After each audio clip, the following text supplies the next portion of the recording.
How Just Another Memory came to be, there are two parts to it.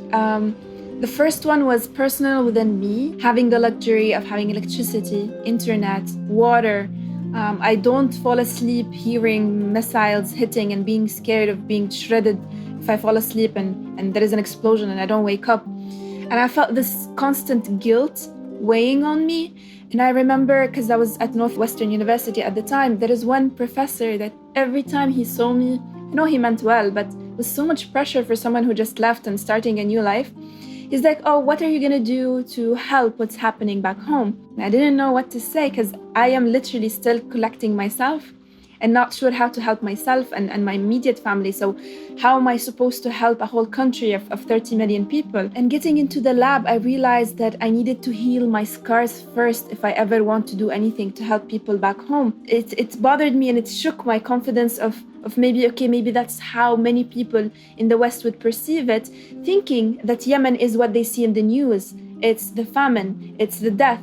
And it wasn't just from American filmmakers, it's also from Arab filmmakers telling me, don't exoticize Yemen. But this is not the Yemen that I know, this is not my Yemen. This is not the Yemen that I want to share with the world. And it's not fair that you box 30 million people within that constant image.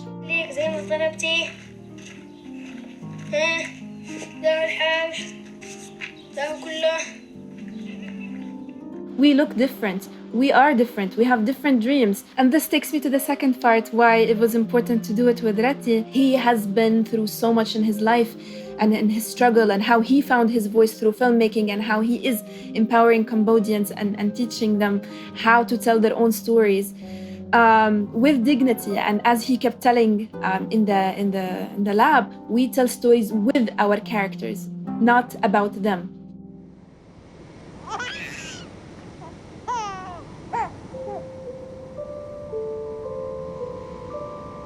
I was full-time student, part-time working and supporting my family back home.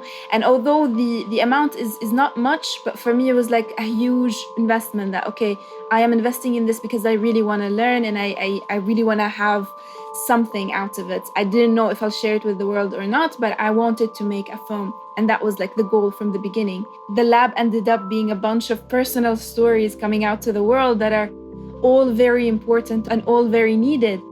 That gave me so much humility and that gave me so much perspective and that grounded me to what is the essence of filmmaking and telling stories. I only understood the importance of telling the story of Just Another Memory in Ajyal, actually. I never thought that I would share it. And Muhammad either, like my husband, he's also part of the documentary and he was very vulnerable there. And to him, it was like, why are you showing this? I'm crying. Why are you showing this to everyone? But he realized also the importance of it while we were watching it in Ajyal with the big hall. And so we were sobbing, both of us holding hands. And we're like, please, God, don't make us the only two who are affected by this. We made the film and we're crying and everyone else is like, what is this, you know?